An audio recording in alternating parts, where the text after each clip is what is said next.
નમસ્કાર વિદ્યાર્થી મિત્રો, આપણી યુટ્યુબ ચેનલમાં આપ સર્વનું હાર્દિક સ્વાગત છે.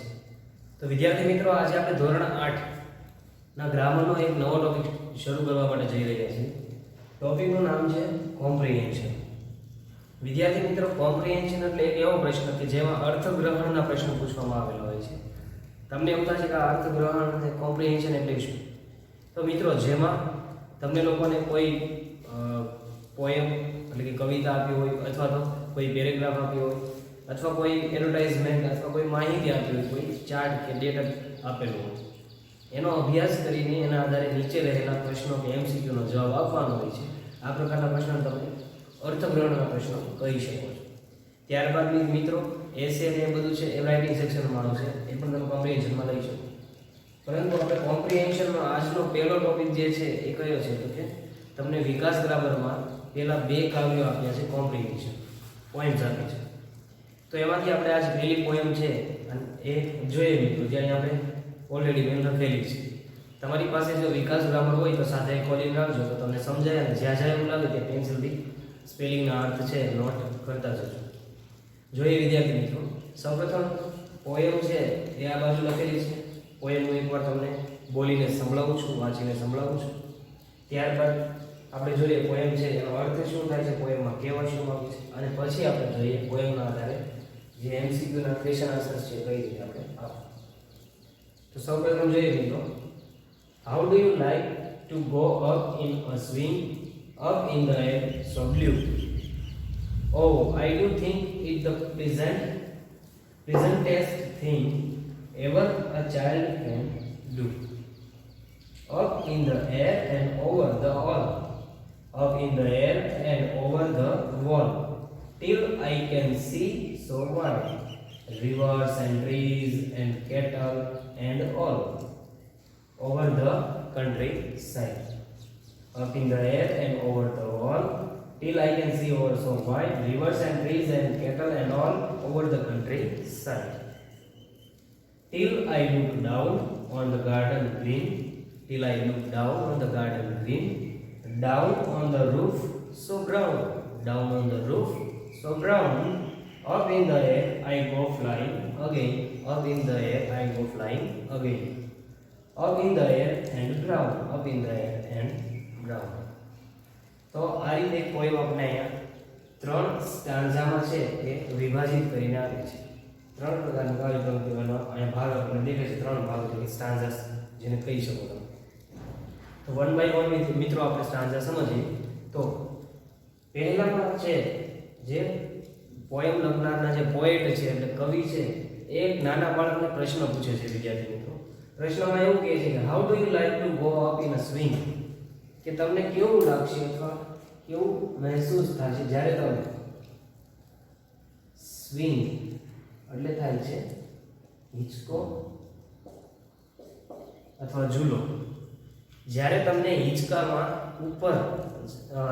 ઉપર જ્યારે મોકલવામાં આવશે તો તમે હિંચકામાં ઉપર જશો ત્યારે તમને કેવું મહેસૂસ થશે, કેવું લાગશે. How do you like to go up, ઉપર જવું. અને શેમાં ઉપર જવું તો કે સ્વિંગ એટલે કે હિંચકામાં ઉપર જવું. Up in the air so blue. તો આ પહેલો છે ને આખો પ્રશ્ન છે, અહીંયા પ્રશ્નાર્થનો છે પહેલો આખો પ્રશ્ન છે. ઉપર એટલે ક્યાં ઉપર તો કે અપ ઇન ધ એર, ઉપર આકાશમાં હવા જે રહેલી છે એ એરમાં જવાનું. સો બ્લુ, અને જ્યાં કેવું વાતાવરણ હોય છે તો કે બ્લુ કલરનું વાતાવરણ હોય છે. કારણ કે મિત્રો આકાશ છે એનો રંગ કેવો છે તો કે બ્લુ રંગ છે. તો અહીંયા એરમાં જવાનું, અને એ કઈ કેવી જગ્યા તો કે જ્યાં સો બ્લુ એટલે ખૂબ જ વધારે ભૂરા રંગનું વાતાવરણ હોય એટલે કે સ્કાય. અહીંયા કયા અર્થમાં up in the air so blue આપ્યું છે તો કે આકાશના અર્થ. અહીંયા કહેવામાં આવ્યું છે કે જ્યારે તમે નભ એટલે કે આકાશમાં ઉપર હિંચકામાં જ્યારે જશો તો ત્યારે તમને કેવું ગમશે, કેવું લાગશે. હવે સ્વાભાવિક છે નાનું બાળક હોય, જ્યારે હિંચકા તમે ઝૂલો છો તો હિંચકો થોડો ઘણો પણ હાઈટ ઉપર જાય છે તો પણ તમને આમ સારી એવી અંદરથી ફિલિંગ આવે છે, મજા આવે છે.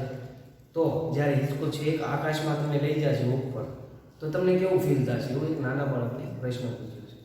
તો એમાં ને એમાં જ તે આગળ જવાબમાં એના હિંચ કવિ લખતા જાય છે, બાળકના અર્થમાં લખે છે કે oh, I do think it the pleasantest thing even a child can do. એવું કહે છે કે ઓ આ તો એક પ્લીઝન્ટેસ્ટ થિંગ કહેવાય. હું એવું વિચારું છું, આઈ ડુ થિંક એટલે થાય છે હું એવું વિચારું છું કે આ તો એક પ્લીઝન્ટેસ્ટ થિંગ કહેવાય છે. તો આ પ્લીઝન્ટેસ્ટ થિંગ છે, ધ પ્લીઝન્ટેસ્ટ, EST લાગીને સુપરલેટિવ ડિગ્રીમાં વિશેષણ આપ્યું છે મિત્રો. અહીંયા શબ્દ છે પ્લીઝન્ટ. પ્લીઝન્ટ એટલે થાય છે ખૂબ ખુશ થવું, અને ધ પ્લીઝન્ટેસ્ટ થિંગ એટલે શું થાય તો કેવી બાબત. થિંગ એટલે કે બાબત. કેવી બાબત તો કે સૌથી ખુશી આપે ને એવી બાબત થઈ. હિંચકો જ્યારે આકાશમાં ઉપર જાય તો એનાથી શું થાય છે બાળકોને તો બહુ જ આનંદ મળશે, બહુ જ ખુશી મળશે. એ આનંદ છે એ એનામાં આપણે ગણી શકીએ કે એટલો બધો ભરપૂર છે કે એને ખૂબ જ મજા આવશે. તો અહીંયા જવાબમાં એવું કહે છે જો હિંચકો એવી રીતે મને ઉપર લઈ જશે તો કેવું લાગશે તો કે સૌથી ખુશી આપતી બાબત મને લાગે છે. હું એવું થિંક કરું છું, વિચારું છું. Ever a child can do, કે ક્યારેય કોઈ બાળક આવું કરી શકે.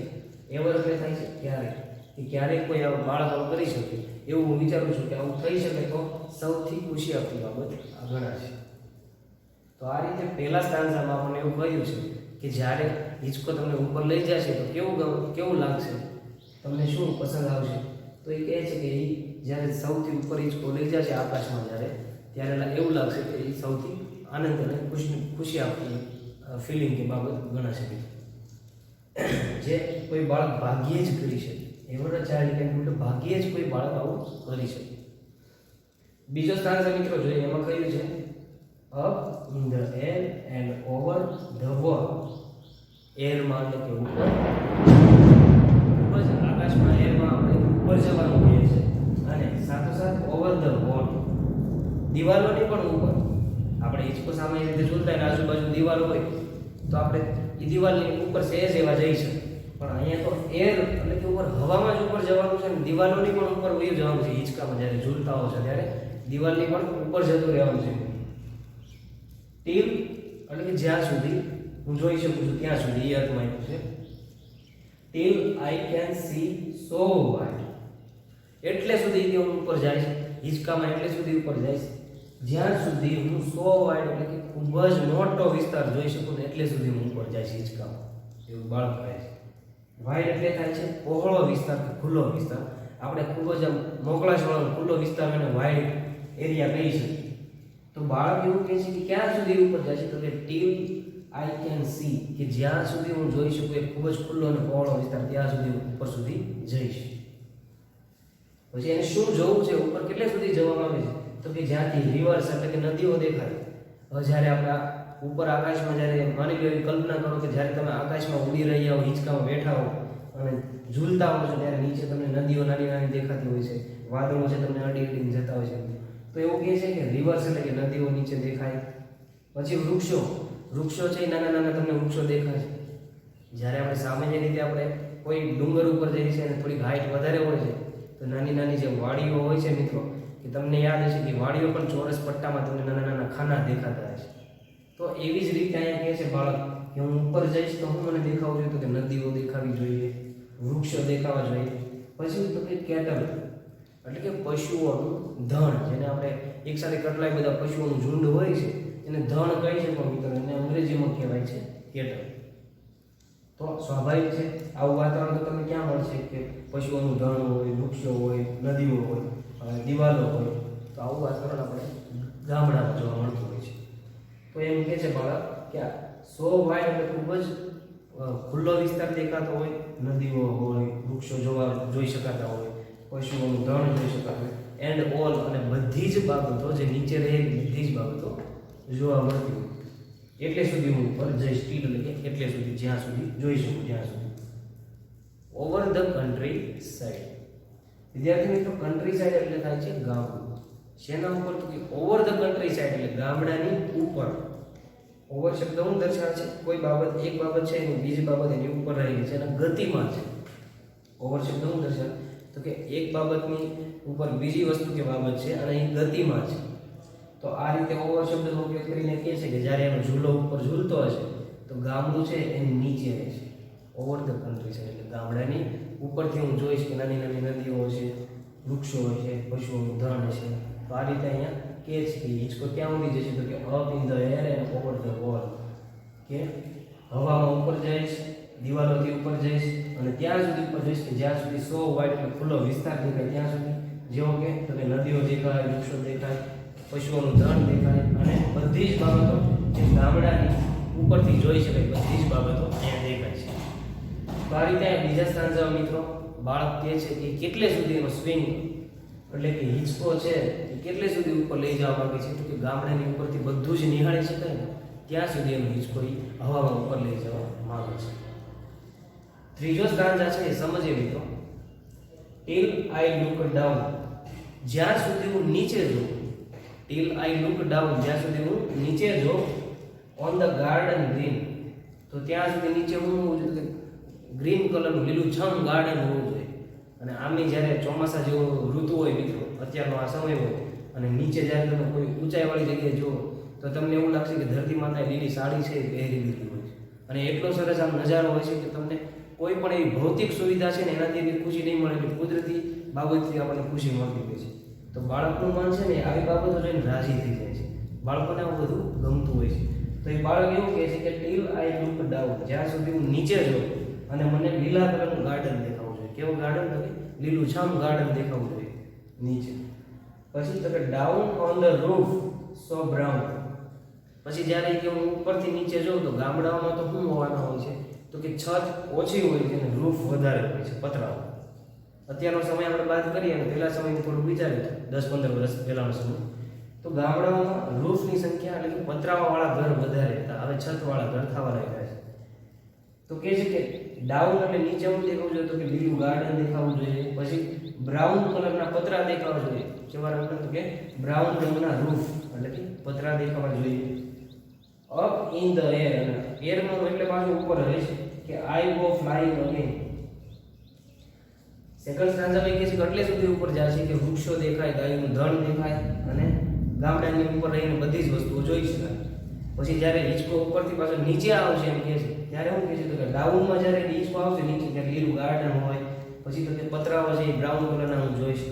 વળી પાછું હિંચકો ઉપર જાય છે ત્યારે શું કહે છે, અપ શબ્દ વાપરે છે. ડાઉન આવે છે ત્યારે નીચે આવે છે અને અપ જાય છે ત્યારે હિંચકો ઉપર આવે છે. Up in the air I go flying અવે, અને આ હું ફરીથી પાછો ઉપર હવામાં ચાલ્યો. વિચારો તો કેટલો આનંદ આવતો જ્યારે હિંચકો ફરીથી ઉપર આમ એટલી બધી સ્પીડેથી અને બાળકને બહુ ઉપર આમ આકાશમાં લઈ જતો છે, વાદળો પડખે એકલા હશે, પક્ષીઓ ઉડતા ઉડતા જતા હશે. મિત્રો કેવો આનંદ આવતો છે, કલ્પના કરવા જેવી બાબત રહી આપણી માટે. તો આ રીતે હિંચકો જ્યારે એમ કહે છે કે ફ્લાઇંગ અગેન, ફરીવાર ઉપર જતો હશે. Up in the air and brown, અને વળી પાછો ઉપર હિંચકો જતો હશે ત્યારે નીચે જોવે તો બધું બ્રાઉન રંગનું એવા રંગનું દેખાતું હશે. તો આ રીતે વિદ્યાર્થી મિત્રો અહીંયા આપણને કવિતા છે એ પ્રેઝન્ટ કરવામાં આવી છે. અને આના આધારે નીચે એની નીચે રહેલા થોડા ક્વેશ્ચન આન્સર્સ છે, જે 5 MCQના પ્રશ્નો છે એ અહીંયા આપેલા છે. તો આપણી કવિતાના આધારે આ પ્રશ્નો છે એના જવાબ આપણે આપવા જરૂરી છે મિત્રો. તો જોઈએ. પહેલો પ્રશ્ન છે up in the air so blue means, તો અહીંયા સિંગલ અવતરણમાં તમને એક લાઈન આપી દીધી છે કે up in the air so blue, કે આકાશમાં ઉપર જાઓ તો બહુ બ્લુ કલરનું બધું દેખાય છે. તો એનો મતલબ શું થયો કે તમે જ્યારે ઉપર જાઓ છો ત્યારે આકાશમાં તમને બધું બ્લુ રંગનું દેખાય છે. તો એ બ્લુ છે એ બધું શું છે? તો એનો મીન્સ શું થાય? એનો મીન્સ થાય આકાશ, સી દરિયો, લેન્ડ એટલે કે જમીન. કે જ્યારે તમે હવામાં ખૂબ જ ઉપર જાઓ તો સો બ્લુ, બધું બ્લુ બ્લુ દેખાય. બ્લુ શું છે? તો એ શું હોય મિત્રો? તમે જાણો છો તો એને શું કહેશો તમે? The sky. તો અહીંયા જવાબ છે આન્સર એ, ધ સ્કાય. બીજો પ્રશ્ન છે ધ ચાઇલ્ડ સી ખાલી જગ્યા ઓવર ધ કન્ટ્રી સાઇડ, કે બાળક છે એ ઓવર એટલે ઉપર રહીને, કન્ટ્રી સાઇડ એટલે ગામડાની ઉપર રહીને, સી એટલે કે જોઈ શકે છે ખાલી જગ્યા. તો એવું તો એ શું જોવે છે ગામડાની ઉપર રહીને? નીચેને શું દેખાય છે મિત્રો? તો એ આપણે જોવાનું છે કે દિવાલો અને ઘરો દેખાય છે. બી માં કીધું છે રિવર્સ એન્ડ કેટલ્સ, નદીઓ અને ગાયોના ધણો. પછી સી કહ્યું છે ગાર્ડન એન્ડ રૂફ, ગાર્ડન દેખાય છે કે રૂફ, ગાર્ડન અને રૂફ દેખાય છે, નદીઓ અને કેટલ દેખાય છે, વોલ્સ કે હાઉસ દેખાય છે. શું દેખાય છે? તો જરાક સેકન્ડ સ્ટાન્ઝામાં જો કન્ટ્રી સાઇડ શબ્દ આવ્યો છે, બરાબર? તો અહીં ગામડાની વાત સેકન્ડ સ્ટાન્ઝામાં કરી છે, એમાં તમે જુઓ તો બાળકને શું દેખાતું હતું? નદીઓ, વૃક્ષો, ગાય. તો અહીંયા કોઈ એવો શબ્દ આપ્યો છે તમને જોવું જોઈએ તો કે હા નદીઓની વાત છે અને કેટલ્સની વાત અહીંયા કરી છે. એનો મતલબ આપણે જવાબ આપ્યો થાય છે કે આન્સર બી. કે બાળક જ્યારે ઉપર જાય છે ત્યારે એને શું દેખાય તો કે નદીઓ અને ગાયો. ત્રીજું જોઈએ when the child look down કે જ્યારે બાળક નીચે જુએ છે. he sees ઉપર જુએ ત્યારે તો આપણે જોયું ગામડાની ઉપર ને કઈ કઈ બાબતો દેખાતી પણ જ્યારે નીચે જુએ છે ત્યારે એને શું જોવા મળે છે તો કે he sees rivers and trees, clouds, a garden and roof. શું દેખાય છે તો ડાઉન ની વાત અહીંયા ક્યાં આવે છે મિત્રો જો till I look down on the garden green, down on the roof so brown. તો અહીંયા એને શું દેખાયું કે વિદ્યાર્થી મિત્રો તો કે અહીંયા એને દેખાણું હતું નીચે જોયું ત્યારે લીલા કલરનું ગાર્ડન અને રૂફ છે બ્રાઉન રંગના રૂફ છે એને દેખાણા. તો અહીંયા આપણો જવાબ શું આવશે વિદ્યાર્થી મિત્રો ગાર્ડન એન્ડ રૂફ. જવાબ છે સી. તો બાળક જ્યારે નીચે જોવે છે ત્યારે એને બગીચો દેખાય છે અને પતરાઓ દેખાય છે. ત્યારબાદ ચોથો પ્રશ્ન છે the child is sitting on a ખાલી સીટ. કે બાળક છે શેના ઉપર બેઠું છે એરોપ્લેનમાં જાય છે હેલિકોપ્ટરમાં જાય છે. અહીંયા આપણે એમસીક્યુમાં શીખવ્યું છે કે કેમલ કે ઊંટ ઉપર બેઠું છે બાળક. પછી પતરા ઉપર બેઠું છે રૂફ અને સ્વિંગ એટલે કે હિંચકા ઉપર બેઠું છે. તો તમે સ્વાભાવિક છે જાણો છો જવાબ છે કે ઝૂલા ઉપર બેઠો છે સ્વિંગ ઉપર હિંચકા ઉપર. પાંચમું છે રાઇટ ધ રાઇમિંગ વર્ડ્સ. તો વિદ્યાર્થી મિત્રો જો તમે જાણતા ન હો તો તમને જણાવ્યું કે રાઇમિંગ શું છે. રાઇમિંગ એટલે થાય છે અંત્યાનુપ્રાસ કે પ્રાસ.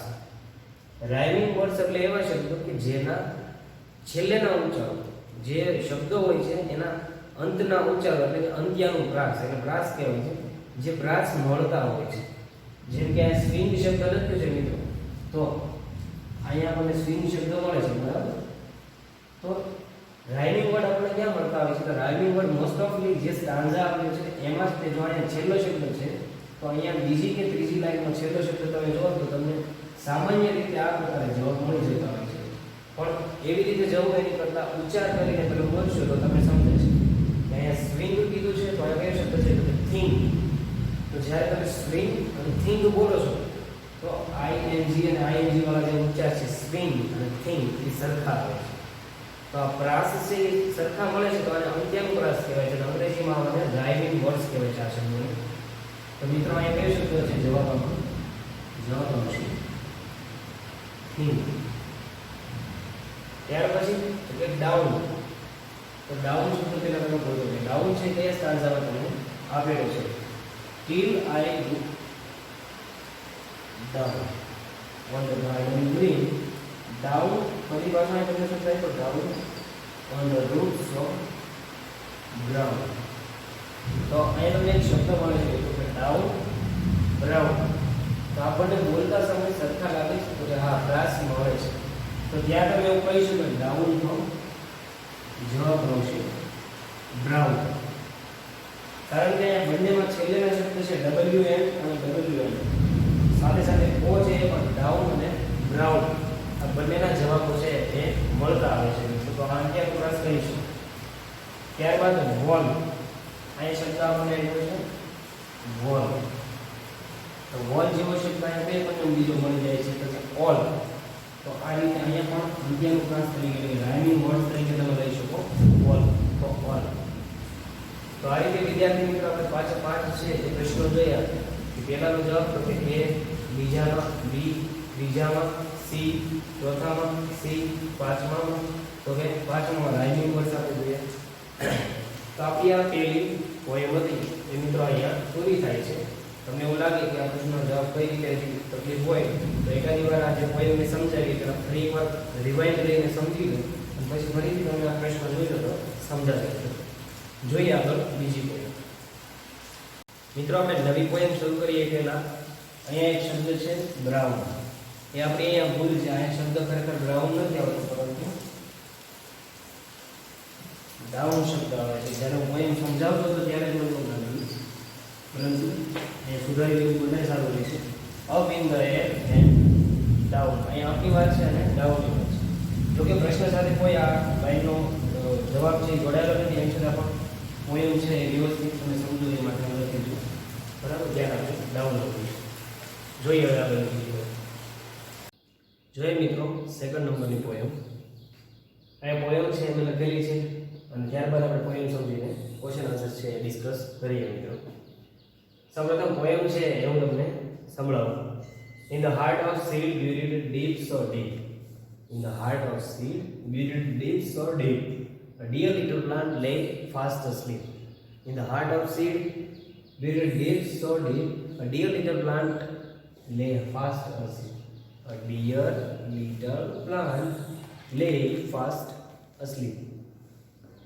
Wake, said the sunshine. Wake, said the sunshine. Wake and creep to the light. Wake and creep to the light, said the sunshine. Wake, said the voice of the raindrop bright. Wake, said the voice of the raindrop bright. તો આ રીતે વિદ્યાર્થી મિત્રો અહીંયા પોયમમાં આપણને કહ્યું છે કે એક નાનકડો એવો પ્લાન્ટ છે જે સીડની અંદર, સીડ એટલે થાય છે બીજ, સીડ એટલે થાય છે બીજ. તો બીજની અંદર જે નાનકડો એવો પ્લાન્ટ છે એના વિશે કવિએ ખૂબ જ સરસ મજાનું એક નાનકડી એવી કવિતા આધારે વર્ણન કર્યું છે મિત્રો, અને ખૂબ જ રસપ્રદ પોયમ છે. અહીંયા શું કહ્યું છે આપણે જોઈએ, સમજીએ. તો in the heart of seed, અહીંયા બીજ છે એના હૃદયમાં કહ્યું છે કે સીડના હૃદયમાં, હાર્ટમાં, બ્યુરિડ ડીપ સો ડીપ, એવું સીડ, એવું બીજ કે જેને જમીનમાં ખૂબ જ ઊંડે સુધી દાટેલું છે. કોઈ પણ બીજ છે જ્યારે આપણે વૃક્ષ કે છોડ છે ઉગાવો હોય તો બીજ છે કોઈ વૃક્ષ ઉગાવવું હોય તો આપણે શું કરશું, તો કે બીજને આપણે જમીનમાં છે ઊંડે સુધી કોઈ પણ જગ્યાએ આપણે દાટીને વ્યવસ્થિત ત્યાં માટી ઉપર રાખી દઈશું. તો એવી જ રીતે કહે છે કે બીજને ખૂબ જ બ્યુરિડ એટલે કે દાટેલું છે. બ્યુરિડ એટલે કે દાટેલું, ડીપ એટલે ઊંડું, અને સો ડીપ એટલે ખૂબ જ ઊંડે સુધી. તો આવા બીજને જ્યાં ઊંડે સુધી દાટેલું છે એની પણ અંદર રહેલું હૃદય છે, એ હૃદયમાં અ ડિયર લિટલ પ્લાન્ટ, એક નાનકડો એવો લિટલ પ્લાન્ટ જે કેવો છે, ખૂબ જ ડિયર, વહાલ, ખૂબ જ વહાલ એવો ડિયર પ્લાન્ટ છે, નાનકડો એવો એક છોડવો છે સીડની અંદર. એ લે ફાસ્ટ અસ્લીપ, ઝડપથી સૂઈ જાય છે. લે ફાસ્ટ અસ્લીપ, ઝડપથી એ સૂઈ જાય છે વિદ્યાર્થી મિત્રો. તો સીડને ઊંડે સુધી દાટેલું છે અને સીડના હૃદયમાં એક નાનકડો એવો છોડ છે, પ્લાન્ટ છે, જે ઝડપથી અસ્લીપ એટલે કે સૂઈ જાય છે. લે એટલે પડ્યા રહે, તો ઝડપથી સૂઈને પડ્યું રહે છે, એમાં સૂતેલો હોય છે. અને એવામાં કોઈ બોલે છે, કહે છે વેક સેડ ધ સનશાઇન. કોણ બોલે છે વિદ્યાર્થી મિત્રો? Sad the sunshine. સનશાઇન એટલે થાય છે સૂર્યપ્રકાશ. તો સૂર્યપ્રકાશ છે એ કહે છે વેક. કોને કહે છે? તો કે આ જે પ્લાન્ટ છે જે કોની અંદર રહેલો છે? તો કે સીડમાં. સીડને કઈ જગ્યાએ રહેલો છે? તો કે સીડના હૃદયમાં વસેલો છે. એને કહે છે કે જાગ, ઊભો થા, wake and creep to the light. અને સૂર્યપ્રકાશ છે સ્વાભાવિક છે કે એ પ્રકાશ આપે છે, તો એ કહે છે કે લાઇટ એટલે કે પ્રકાશ, પ્રકાશની તરફ ક્રીપ એટલે કે સરકીને બહાર નીકળ. જ્યારે સવારે સૂર્ય ઉગે છે અને જેનો સૂર્યપ્રકાશ જમીનમાં કે આપણે પૃથ્વી પર જે પડે છે અને જમીનની અંદર જેના કિરણો જતા હોય છે મિત્રો, તો એમ કહે છે કે જ્યાં સુધી એના કિરણો છે ત્યાં સુધી બહાર નીકળે, પ્રકાશ છે ત્યાં સુધી ક્રીપ એટલે કે સરકીને બહાર આવે. તો અહીંયા કહેવામાં આવ્યું છે સૂર્યપ્રકાશ દ્વારા કે જાગ, ઊભો થા. આ છોડને કહે છે કે ઊભો થા અને આ જે પ્રકાશ દેખાય છે ત્યાં સુધી ક્રીપ એટલે કે સરકીને બહાર આવે. એટલે કહેવા માંગે છે કે જે જમીનની અંદર દટાયેલો છે જમીનમાંથી એ બહાર આવવા માટે એને કહે છે. છોડવાને છે એ ઉગવા માટે કહે છે, બહાર નીકળવા માટે. ક્રીપ એટલે કે સરકવું, પ્રકાશ સુધી સરકીને બહાર આવો. Wake said the voice of the raindrop bright. સૂર્યપ્રકાશ તો એને વેક એટલે જગાડે છે, પણ બીજું કોણ જગાડે છે? તો કે said the voice of the raindrop. કોનો અવાજ? તો કે વોઇસ ઓફ ધ રેનડ્રોપ. પાણી છે જે વરસાદી પાણી, એ વરસાદી પાણીની જે બૂંદ હોય છે, ડ્રોપ, ટીપાઓ, એ વરસાદના ટીપાઓ છે એ પણ પેલા નાનકડા એવા છોડવાને કહે છે કે ડિયર લિટલ પ્લાન્ટ છે, એને કહે છે કે વેક, ઊભો થા, જાગ. એ છોડવા, એ જે છોડ છે જે બીજમાં, એ બીજ ઉપર પાણીના ટીપાઓ પડે છે નીચે અંદર. તો એ રેન ડ્રોપ જે છે એ કેવો છે તો બ્રાઇટ, તેજસ્વી, વરસાદી પાણીના તેજસ્વી ટીપાઓ. શા માટે બ્રાઇટ કીધા છે? કારણ કે એક બાજુ સૂર્ય છે એનો પ્રકાશ છે અને વરસાદી પાણીના ટીપાઓ પણ ટપકી રહ્યા છે. તો પાણીમાંથી, પાણીની બૂંદોમાંથી, વિદ્યાર્થી મિત્રો, એ ટીપાઓમાંથી જ્યારે સૂર્યપ્રકાશ પસાર થાય છે ત્યારે એ ટીપાઓ ખૂબ જ તેજસ્વી બની જતા હોય છે. એટલે કીધું છે બ્રાઇટ રેન ડ્રોપ. કેવા રેન ડ્રોપ? બ્રાઇટ રેન ડ્રોપ. તો બ્રાઇટ રેન ડ્રોપ છે એ પણ એને જગાડે છે, સૂર્યપ્રકાશ છે એ પણ જગાડે છે. તો કોણ કોણ એને જગાડવાની કોશિશ કરે છે? તો કે રેન ડ્રોપ અને સૂર્યપ્રકાશ. કોને જગાડવા માંગે છે? તો કે ડિયર લિટલ પ્લાન્ટ. એ ક્યાં રહેલો છે વિદ્યાર્થી મિત્રો? તો કે સીડમાં. સીડ એટલે શું? તો કે બીજ. અને બીજમાં ક્યાં રહેલું છે? તો બીજના હાર્ટમાં, હૃદયમાં વસેલું છે. અને આ બીજને ક્યાં દાટેલું છે? તો બ્યુરીડ ડીપ, સો ડીપ, ઊંડે સુધી બીજને દાટાયેલું છે. તો આ રીતે વિદ્યાર્થી મિત્રો કવિતા છે એક નાનકડી એવી છે પણ ખૂબ જ સરસ કુદરતી એક જે આપણે કહીએ પ્રક્રિયા કે પ્રોસેસ છે, આ સાયન્ટિફિક બાબત છે એ અહીંયા સાથે સાથે કવિએ લઈ લીધી છે સાહિત્યમાં કે કોઈ પણ પ્લાન્ટ કે છોડ છે, વનસ્પતિ છે, એને ખીલવા માટે કે વિકાસ થવા માટે કોની જરૂર પડે છે? તો સૂર્યપ્રકાશ છે, પાણી છે, તો એની જરૂર પડતી હોય છે વિદ્યાર્થી મિત્રો. તો હવા, પાણી ને પ્રકાશની જરૂર પડે છે. એમ અહીંયા પણ એક સાયન્ટિફિક નજરિયાથી આપણે જોઈએ તો એ પણ રીતે આ પોએમ સાચી છે. તો આવી સરસ પોએમ એક કવિએ લખી છે. કોઈ કવિનું નામ તમને નથી આવ્યું મિત્રો, પણ આ પોએમ છે એ આપણે જોઈ. હવે એના આધારે તમારે વિદ્યાર્થી મિત્રો અહીંયા 5 જેટલા MCQના ક્વેશ્ચન આન્સર છે, એના આન્સર તમારે આપવાના છે. તો જોઈએ આપણે પહેલેથી. The plant was buried. Plant છે એ બ્યુરીડ એટલે કે દાટેલો છે. તો ક્યાં દાટ્યો હશે? વૃક્ષમાં, સીડમાં કે ગ્રાઉન્ડમાં?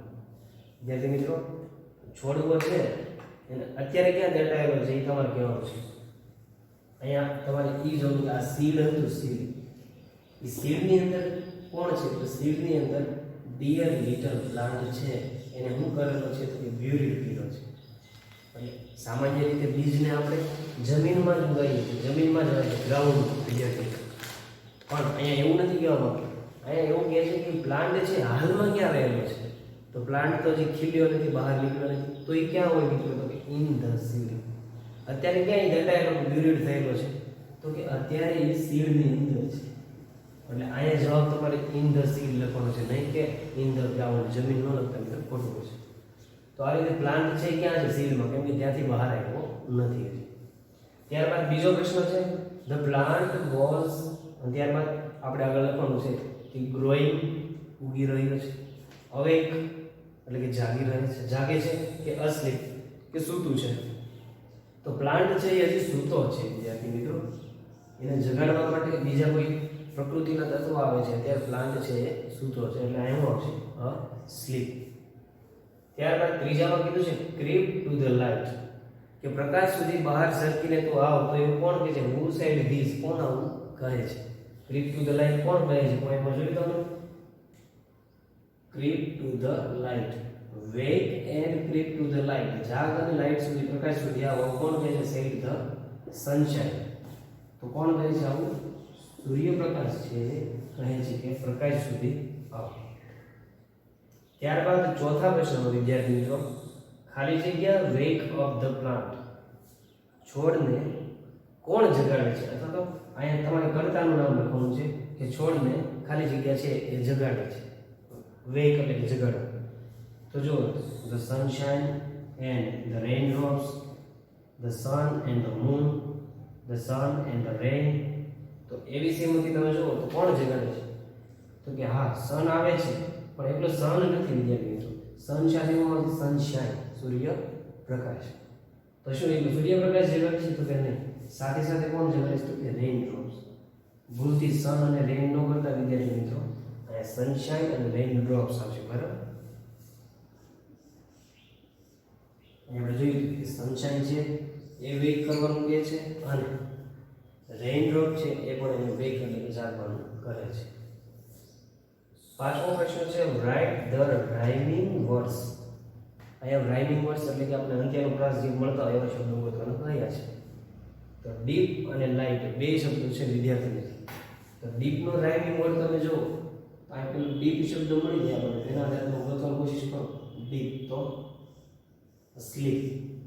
તો તમે જો આ ડબલ ઈ અને પી એ બોલતા સમય સરખા છે એ જોવાનું. સ્પેલિંગ એટલો નહીં ડીપ અને સ્લીપ તેનો મતલબ શું થાય છે બંને સરખા છે. તો આ રાઇમિંગ વર્ડ બની શકાય મિત્રો.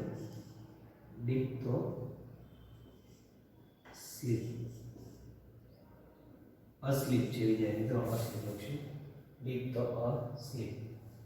ત્યારબાદ બીજો શબ્દ છે લાઇટ. લાઇટ એટલે પ્રકાશ.